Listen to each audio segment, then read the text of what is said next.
அஸ்ஸலாமு அலைக்கும் வரஹ்மத்துல்லாஹி தஆலா வபரகாத்துஹு. எல்லாமல்ல அல்லாஹ்வின் நல்லடியார்களே, இன்று நாம் பார்க்க இருப்பது அமல்களில் சிறந்ததை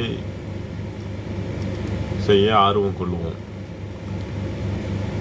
நம்முடைய அன்றாட வாழ்க்கையிலே நாம் செய்யக்கூடிய செயல்களாக இருந்தாலும், நாம் பயன்படுத்தக்கூடிய பொருட்களாக இருந்தாலும் எல்லாமே சிறந்ததாக இருக்க வேண்டும், நல்லதாக இருக்க வேண்டும் என்று எதிர்பார்ப்பு நம்மில் அனைவருக்கும் இருக்கிறது. பல லட்சக்கணக்கான ரூபாய்களை செலவு செய்து நாம் வாங்கக்கூடிய பொருட்கள் முதல் சாதாரணமான சில்லறைக்கு நாம் வாங்கக்கூடிய பொருட்கள் வரை அனைத்துமே சரியாக இருக்க வேண்டும், சிறந்ததாக இருக்க வேண்டும், நம்முடைய பொருளாதாரம் எந்த இடத்திலும் வீணாகிவிடக்கூடாது என்ற எதிர்பார்ப்பு கண்ணும் கருத்துமாக நாம் செயல்பட்டு கொண்டிருக்கின்றோம். நடைமுறையில நாம் செய்யக்கூடிய சில செயல்கள் கூட அதற்கு ஒரு சிறந்த உதாரணமாக இருக்கும். அதாவது நம்ம ஒரு கடையில் போயிட்டு காய்கறி கடைக்கு போகிறோம், ஒரு பழங்கள் வாங்குவதற்கு போகிறோம், ஒரு 1/2 கிலோ இல்லை 1 கிலோ மதிப்பிலான அளவிலான பொருட்களை பழங்களை வாங்குகின்றோம், காய்கறிகளை வாங்குகின்றோம். அது வாங்கக்கூடிய காய்கறியில் நிறைய இருக்குது நம்ம கிட்ட ஆல்ரெடி. ஆனால் நம்ம அது பையில வைத்துக்கொண்டு காய்கறிகள் கூட ஒன்று கூட அழுகாம இருக்கக்கூடாது, கெட்டு போகிற மாதிரி இருக்கக்கூடாது, சொத்தையாக இருக்கக்கூடாது, நாம் வாங்குகிற எல்லாமே நல்லதாக இருக்கணும் என்ற எண்ணம் நமக்கு இருக்கா இல்லையா? நாம மட்டுமல்ல, எல்லா மனிதருடைய எதிர்பார்ப்பும், அந்த எதிர்பார்ப்புமே நாம் வாங்கக்கூடிய, அதாவது செய்யக்கூடிய, நாம் பெறக்கூடிய அனைத்துமே சிறந்ததாக இருக்க வேண்டும், நல்லதாக இருக்க வேண்டும், உயர்வானதாக இருக்க வேண்டும் என்று அந்த எதிர்பார்ப்பு எல்லா மனிதர்களுக்கும் இருக்கிறது. அப்போ அந்த சூழ்நிலையில முஸ்லிம்களாக இருக்கக்கூடிய நாம் இந்த உலக வாழ்க்கையிலே நாம் செய்யக்கூடிய அனைத்து செயல்களும் நாளை மறுமையினுடைய அந்த வெற்றிக்கான வாய்ப்புக்காக, வெற்றியை அதாவது நெருக்கமாக்கக்கூடிய, அந்த வெற்றியை இலகுவாக்கக்கூடிய காரியங்களில் செய்ய வேண்டும் என்ற வழிகாட்டுதல் சொல்லக்கூடிய நாம் இறைவனுக்காக, இஸ்லாத்திற்காக, மறுமைக்காக, சொர்க்கத்திற்காக இஸ்லாம் சொல்லக்கூடிய காரியங்களில் சிறந்ததை செய்கின்றோமா? நமக்கு ஒன்று கிடைக்கும் போது சிறந்ததா இருக்குதா, நல்லதா இருக்குதா, உயர்வா இருக்குதா என்று கவனிக்கக்கூடிய நாம் இறைவனுடைய காரியம் என்று வரும்போது, இறைவன் செய்ய சொன்ன அமல்கள் என்று வரும்போது, இறைவன் கடைபிடிக்க வேண்டிய பண்புகள் என்று வரும்போது, அந்த விஷயங்களிலே சிறந்தது எது, எது உயர்வானது, எது இறைவனுக்கு விருப்பத்துக்குரியது என்று கவனித்து அதை செய்வதற்கான முயற்சியிலே இறங்கி இருக்கின்றோமா? சிந்தித்து பாருங்க. அல்லாஹ் மிக தெளிவாக சொல்லி காட்டுகிறான், முஸ்லிம்களுக்கு வழங்கப்பட்ட இந்த உலக வாழ்க்கையிலே ஏனோ தானோ என்று வாழ்வது அல்ல. வாழ்க்கை வந்தோம், பிறந்தோம், வாழ்ந்தோம், விதி சாக போறோம் என்று போவதல்ல. ஒரு முஸ்லிம்களுடைய வாழ்க்கை, உங்களுக்கு கொடுக்கப்பட்ட இந்த வாழ்க்கையினுடைய அவகாசத்திலே சிறந்ததை செய்தீர்களா, நல்லதை செய்தீர்களா என்று கூட அல்லாஹ் கேட்கல, சிறந்ததை செய்தீர்களா. இறைவன் தன்னுடைய திருமறையிலே பேசுகின்றான், உங்களுக்கு இந்த வாழ்வையும் மரணத்தையும் நாம் ஏற்படுத்தியிருக்கின்றோம். ஏன் தெரியுமா? உங்களில் யார் சிறந்த காரியங்களை செய்கிறார்களோ என்று பார்ப்பதற்காகத்தான். நல்லது செய்வது, நன்மை செய்கிறது, அது வேறு, சிறந்ததை செய்யணும். அந்த எண்ணமாவது நம்ம இடத்துல இருக்கிறதா? இஸ்லாத்தினுடைய காரியம் என்று வந்தால், நன்மையான காரியங்கள் என்று வந்தால், அல்லாஹ்வுடைய போதனை என்று வந்தால், அதுல எது கடமை, எதை நிறைவேற்றால் போதும் என்கின்ற எண்ணம் இருக்கா இல்லையா? இதுதானுங்க கடமை, அதை செஞ்சாதானே போதும், மற்றதை எதுக்கு? தொழுகை எடுத்துக்கொள்வோம். நபிகளார் சொன்னார்கள், கடமையாக்கப்பட்ட தொழுகைக்கு பிறகு சிறந்த தொழுகை எது தெரியுமா? ஸலாத்துல் லைல், இரவு தொழுகை என்றார்கள். இந்த தொழுகையினுடைய நிலைமை என்ன? இரவு தொழுகையிலே ரமலான் மாசத்திலே தொழுது மற்ற நாட்களுக்கு அந்த இரவு தொழுகை தொழ வேண்டும் என்ற எண்ணமாவது வருதா? அதை தொழுதோமா இல்லையா? அது இரண்டாவது. இரவு தொழுகை தொழுகணுமே, அதுக்கான நேரத்தை ஒதுக்கணுமே, அதற்கான முயற்சி செய்யணுமே என்ற எண்ணமாவது வருகிறதா? இல்லையா என்றால் அப்போ அந்த சிறந்த காரியங்களை நம்ம செய்து கொண்டிருக்கின்றோமா? யோசிச்சு பாருங்க. கடமையானதை செய்துவிட்டு போவதற்கான ஒரு முஸ்லிமுடைய வாழ்க்கை நம்முடைய சொல்லிலும் செயலிலும் அனைத்தையும் சிறந்ததை இறைவனிடத்தில் வெளிப்படுத்தக்கூடியவர்களாக நாம் இருக்க வேண்டும். அதனால தான் அல்லாஹ் தன்னுடைய திருமறையில திரும்பக்கூடிய பல இடங்கள்ல திரும்ப திரும்ப சிறந்த காரியங்களை அல்லாஹ் சொல்லிக் கொண்டே இருக்கின்றான். இதை செய்யுங்கள், இது சிறந்த காரியம், இதை செய்யுங்கள், இது சிறந்த காரியம், இது இந்த பண்பை மேற்கொள்ளுங்கள், அதுதான் சிறந்த பண்பு என்று எதுவெல்லாம் சிறப்புக்குரிய அம்சங்களோ அவற்றையெல்லாம் இறைவன் திரும்ப திரும்ப சொல்லிக்கொண்டே இருக்கின்றான்.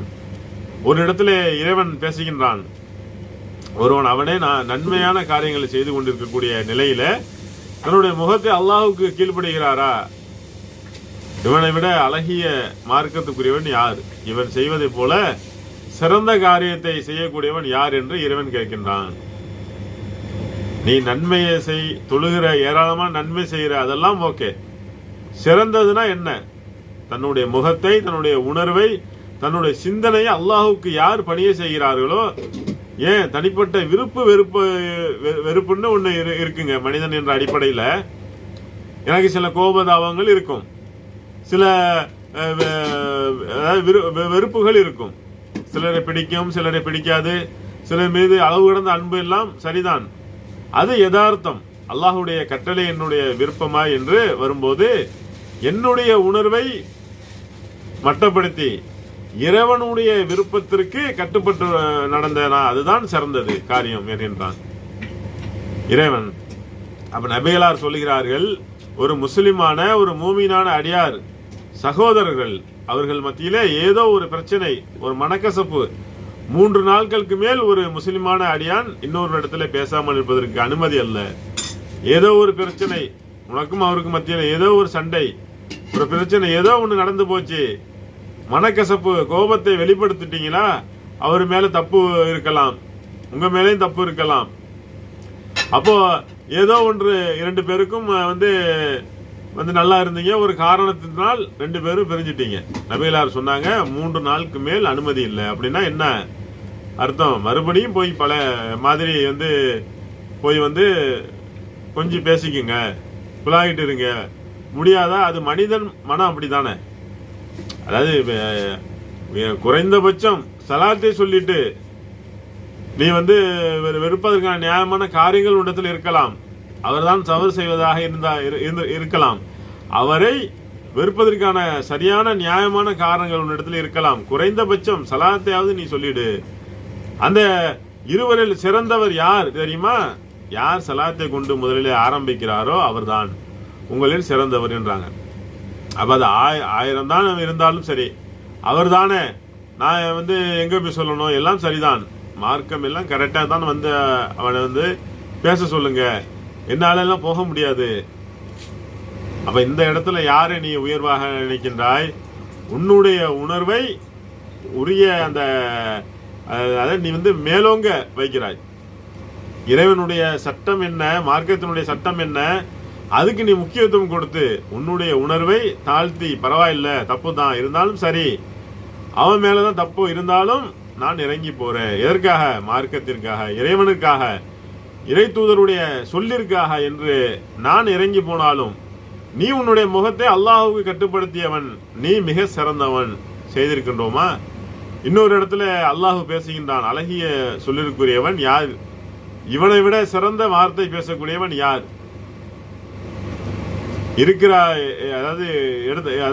எடுத்து காட்டுங்க பார்க்கலாம். அல்லாஹ் கேட்கின்றான். அவர் என்ன பேசினாரு? அல்லாஹ்வின் பக்கம் மக்களை அழைத்து நன்மைகளை செய்து நான் முஸ்லிம்களில் உள்ளவன் என்று சொல்பவனை விட சிறந்த வார்த்தை கூறியவன் யார்? இவன் பேசிய வார்த்தையிலே அதுதான் சிறந்த வார்த்தை என்றார். இறைவன் சொல்லி காட்டுகின்றான். இன்னைக்கு நம்முடைய வாழ்க்கையிலே இறைவனை நோக்கி, இறை மார்க்கத்தை நோக்கி, மார்க்கத்தினுடைய சட்டத்தை நோக்கி அழைக்கக்கூடிய இந்த ஒரு தன்மை இருக்குதா? முதல்ல நாம் கடைபிடிக்கின்றோமா இல்லையா? அது வேற.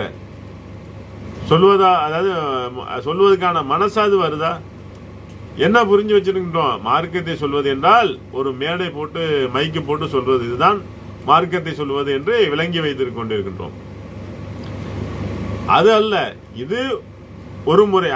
அதுக்கான அது ஒரு முறைதான், அவ்வளவுதான். குறைந்தபட்சம் குடும்பத்திலாவது மார்க்கத்தினுடைய சட்டத்தை சொல்வதற்கு மனசு வருதா? வீட்டில் எல்லோருடைய வீடுகளிலும் இதை நீங்க பார்க்கலாம். கல்யாண பத்திரிகை எடுத்துட்டு வராங்க, பத்திரிகையை கொடுக்கறாங்க. பார்த்தாலே நமக்கு தெரியுது இது ஆடம்பரத்தினுடைய உச்சத்தில் நடக்கக்கூடிய ஒரு கல்யாணம் தான். இது ஒரு புக்கு மாதிரி போட்டு 16 பக்கத்துக்கு என்ன பண்றாங்க, புக்கு மாதிரி போட்டு கையில கொடுக்கறாங்க. இதை பார்த்தாலே நமக்கு தெரியுது ஆடம்பரம் செய்ய போறாங்க, மண்டபத்தில் நடத்த போறாங்க, மார்க்கத்துக்கு மாற்றமான காரியங்கள் அங்க அரங்கேற போகிறது, எல்லாம் நமக்கு தெரிகிறது.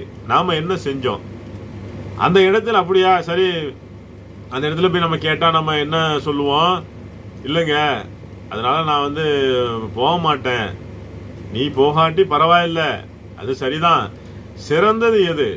அந்த கல்யாணத்துக்கு நீ போகிறதா, இல்ல ஆடம்பர கல்யாணம், நபிகளாருக்கு மாற்றமான கல்யாணம், நபிகளாருக்கு காட்டி தராத ஏராளமான அனாச்சாரங்கள் அரங்கேறக்கூடிய கல்யாணம், மார்க்கம் தடுத்த கல்யாணம், அந்த சபைக்கு நீ அதாவது போகமாட்டானாலும் சரிதான். சிறந்தது அது எது சொல்லணும்? சிறந்ததையாவது நம்ம சொல்லணுமா இல்லையா? நபிகளார் சொன்னார்கள்ல, உங்களில் யார் ஒரு தீமையை காண்கிறோ தன்னுடைய கரம் கொண்டு அதை தடுக்கட்டும், நாவின் மூலமாக சொல்லட்டும், கை கொண்டு தடுக்கட்டும். முடியவில்லையா, குறைந்தது நாவாலாவது சொல்லட்டும் என்றார்கள். சொன்னீர்களா?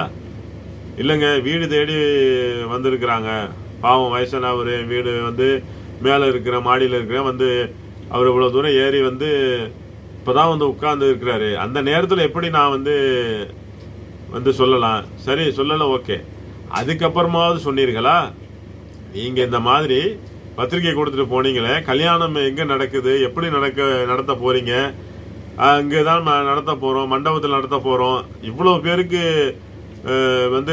சொல்லுவாங்கல்ல, குறைந்தபட்சம் ஏங்க இப்படி செய்யறீங்க? ஒரு சிம்பிளா, ஒரு எளிமையா, ஒரு நபி வழி அடிப்படையில ஒரு பள்ளிவாசல்ல வச்சு செய்யலாமே, சொல்லவாவது மனசு வருதா? என்ன நினைக்கின்றோம்? இல்லைங்க, நம்ம தான் போகலைங்க, அப்புறம் எதுக்கு அதை நம்ம போட்டு சொல்லிக்கிட்டு அப்படின்னு நாம நினைக்கிறோம். அதான் அந்த கல்யாணத்துக்கு பத்திரிகை கொடுத்ததா, நான் போகலையே, அதுவே போதாதா? அதை சொல்ல வேற வேணுமா? போகாதுன்னு என்னுடைய ஈமான், தன்னுடைய நம்பிக்கை, நபிகளின் அடிப்படையில நீ போகல, அது பிரச்சனை இல்லை.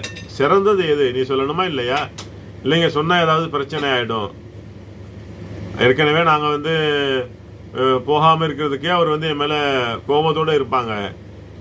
இப்ப சொல்ல வேற செஞ்சோன்னு வைங்களேன், பிரச்சனை ஆயிடும். அதனால வேணாம். அப்ப நம்ம மக்கள் என்ன செய்யறாங்கன்னா, இந்த கல்யாண விஷயத்துல தெளிவாக என்ன இஸ்லாம் சொல்கிறது, நம்ம என்ன செஞ்சுக்கிட்டு இருக்கின்றோம்? ஆடம்பர திருமணம் நடக்குது, அவன் நம்மளை கூப்பிடுறான், நம்ம கலந்துக்கின்றோம். இதுக்கப்புறம் என்ன நிலைமை? எல்லா வீடுகளிலும் என்ன தெரியுமா நடக்குது? அவனுக்கும் எந்த பேச்சும் இல்லைங்க. அப்படியே போகுது. அவன் கல்யாணத்துக்கு கூப்பிட்டானா, நான் போகல. அப்ப போகாததுனால என்ன என் மேல ஒரு கோபத்தோட இருக்கின்றார். சரிதான், அவருக்கு புரியல. நம்ம மார்க்கத்தின் அடிப்படையில, நபி வழியின் அடிப்படையில, நாம் பின்பற்றக்கூடிய சட்டத்தின் அடிப்படையில நம்ம போகல. இதை சொன்னா அவர் புரிஞ்சிக்க மாட்டேங்கிறாரு, ஏற்றுக்க மாட்டேங்கிறாரு, ஏதோ ஒரு வகையில நம்ம மீது கோபத்தோடு இருக்கின்றார். இப்ப நாம என்ன செய்யணும்? அப்படியே இருந்துடலாமா? நம்முடைய கொள்கை அவருக்கு புரியல, நம்முடைய அந்த நபி வழி அவருக்கு புரியல. சரி, பரவாயில்ல, போயிட்டு போறான், ஏதோ தப்புன்னு செஞ்சுட்டாரு சொன்னோம். அதையும் தாண்டி அவர் செஞ்சுட்டா ஓகே. அடுத்து என்ன? அதை சரி செய்யணுமா இல்லையா? கல்யாணம் முடிஞ்சு கல்யாணத்துக்கு அப்புறம் நம்ம கல்யாணத்துக்கு போகல, ஒரு வாரம், ஒரு 10 நாள் கழிச்சு, ஒரு மாசம் கழிச்சு அவங்க வீட்டுக்கு வாங்க, விருந்துக்கு வாங்க, சாப்பிட்டு போங்க, சாப்பிட வச்சு அந்த இடத்துல மார்க்கத்தை சொல்லி, அல்லது குறைந்தபட்சம் அந்த உறவினருடைய அந்த விரிசலை சரி செய்து ஒரு சுமூகமாக உறவாக ஏற்படுத்தியிருக்கின்றோமா? சுப்ஹானல்லாஹ். ஆச்சரியம் என்னன்னா, இந்த வசனம் இருக்குல்லங்க, அல்லாஹுடைய பாதை நோக்கி அழைக்கக்கூடியவரை விட சிறந்தவன் யார் என்று அல்லாஹ் சொல்லிட்டு அதுக்கு அடுத்த வசனத்தை இறைவன் பேசுகின்றான். இறைவன் சொல்லுகின்றான், நன்மையும் தீமையும் ஒருபோதும் சமமாகாது. ஒரு சிறந்ததை அதை செய்த அந்த தீமையை நீங்கள் தடுத்து கொள்ளுங்கள்.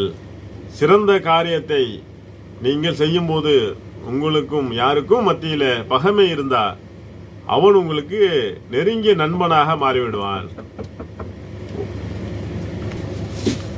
உன் மேல கோபத்துல இருக்கிறான்னு சிறந்த என்ன அவரை கூப்பிட்டு உங்க அதாவது வாங்க, வீட்டுக்கு வாங்க, சாப்பிட வாங்க, விருந்துக்கு வாங்க, அழைத்து அந்த இடத்துல சமூகமாக நல்லா சிரிச்சு பேசி வந்து அவருடைய அந்த கோபத்தை தணிக்கக்கூடிய காரியத்தை நீங்க செய்ய, அதுதான் சிறந்தது. செஞ்சோமா? இல்லை. அப்புறம் என்ன சிறந்தது?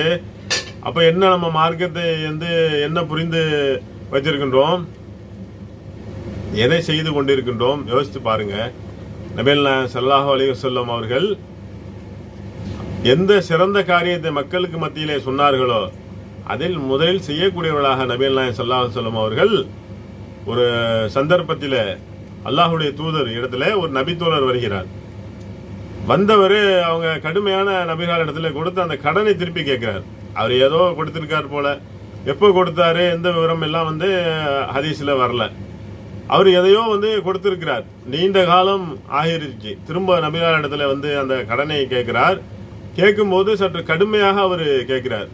கூட இருந்த சஹாபாக்களுக்கெல்லாம் அவர் சொன்ன அந்த வார்த்தை சஹாபாக்கள் ஏற்றுக்கொள்ள முடியவில்லை. கோபப்பட்டு அவர் அடிப்பதற்காக சஹாபாக்கள் வருகிறார்கள். நபிகளார் அவர்கள் அந்த இடத்துல சொன்னாங்க, கடன் கொடுத்தவருக்கு கடுமையாக பேசுவதற்கு உரிமை இருக்குது, அவர் பாதிக்கப்பட்டிருக்கிறார். நான் தான் கடன் வாங்கினேன், சரியான நேரத்தில் நான் கொடுத்திருக்க வேண்டும், நான் செய்தது தவறு, அதாவது என் மூலம் அவர் பாதிக்கப்பட்டிருக்கிறார், பாதிக்கப்பட்ட அந்த நபருக்கு கடுமையாக பேச உரிமை இருக்குது என்றார்கள். ஆச்சரியமா இருக்கு. இதெல்லாம் இன்னைக்கு நடக்குமா?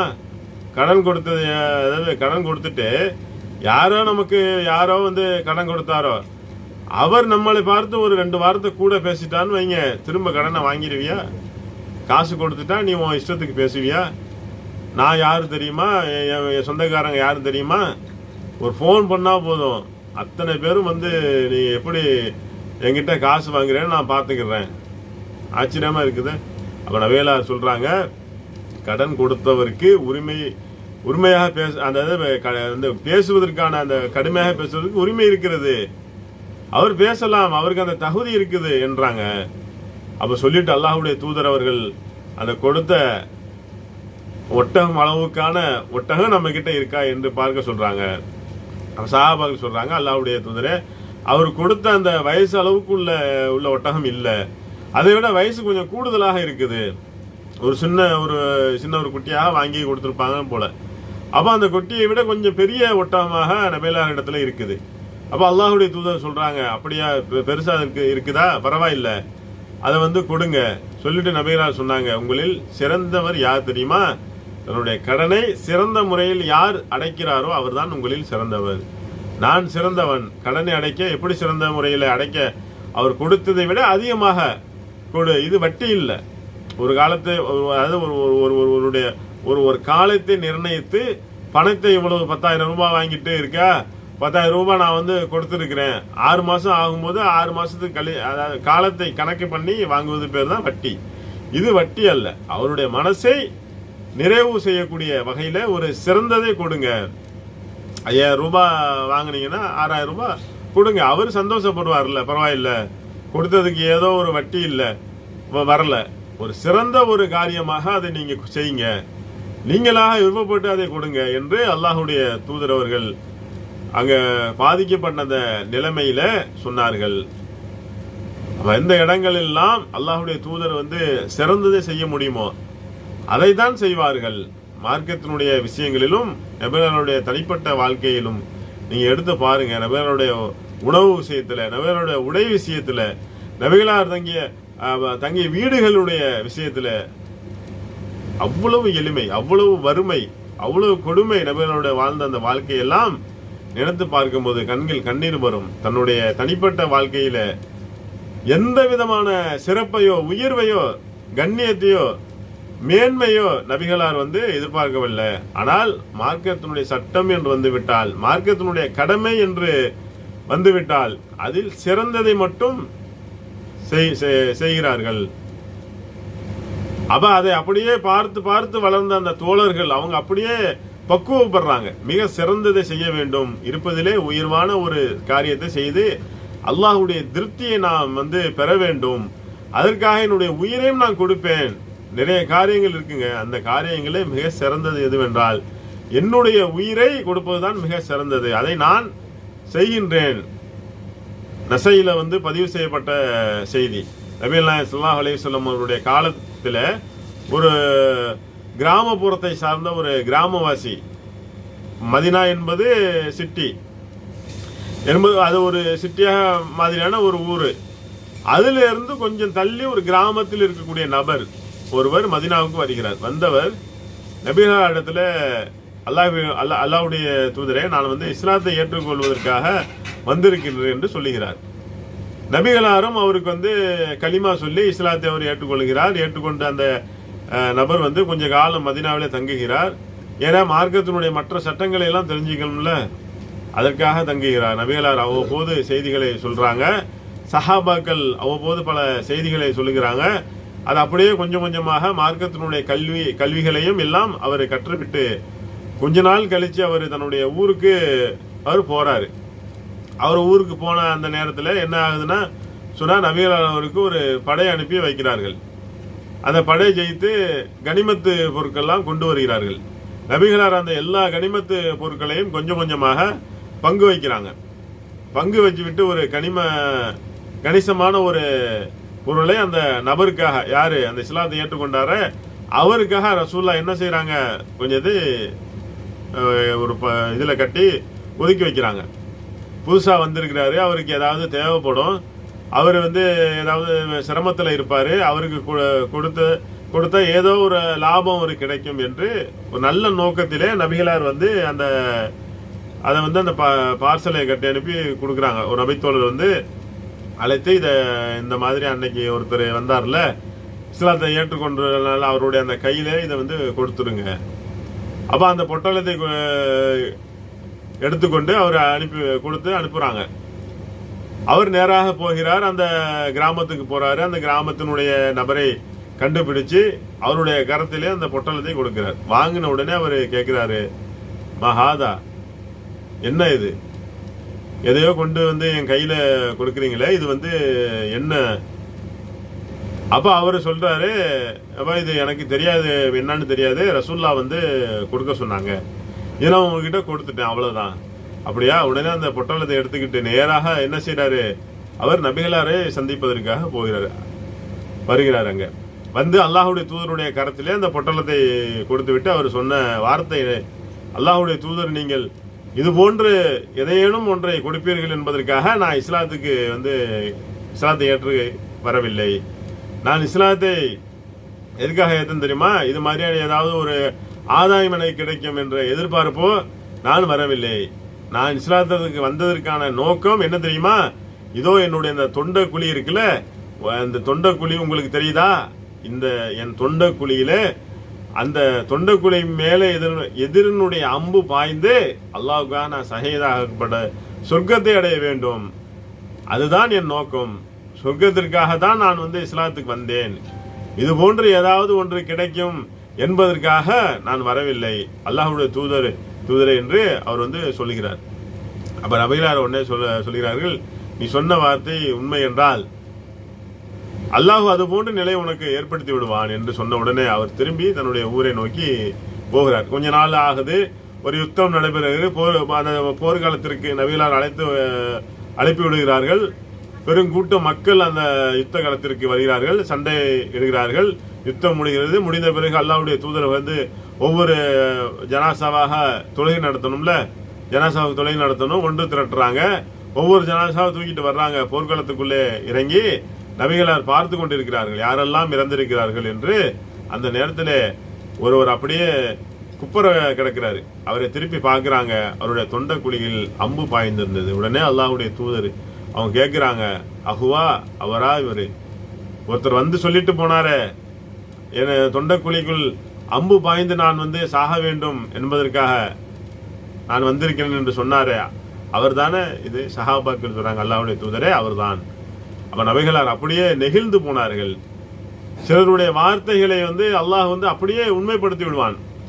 அவருடைய எண்ணம் அப்படியே இருந்திருக்கிறது. அல்லாஹ்வுடைய தூதர் அவர்கள் தன்னுடைய கரம் கொண்டு இந்த ஜனாசாவை தூக்குகிறார்கள், தொழுகை நடத்துவதற்காக கொண்டு வந்து அந்த இடத்துல வைக்கிறார்கள். அதோடு சேர்ந்து தான் அணிந்திருந்த ஒரு மேலாடையை கலட்டி கொடுத்து, என்னுடைய ஆடையை இவருக்கு நீங்கள் கவனம் இடுங்கள்.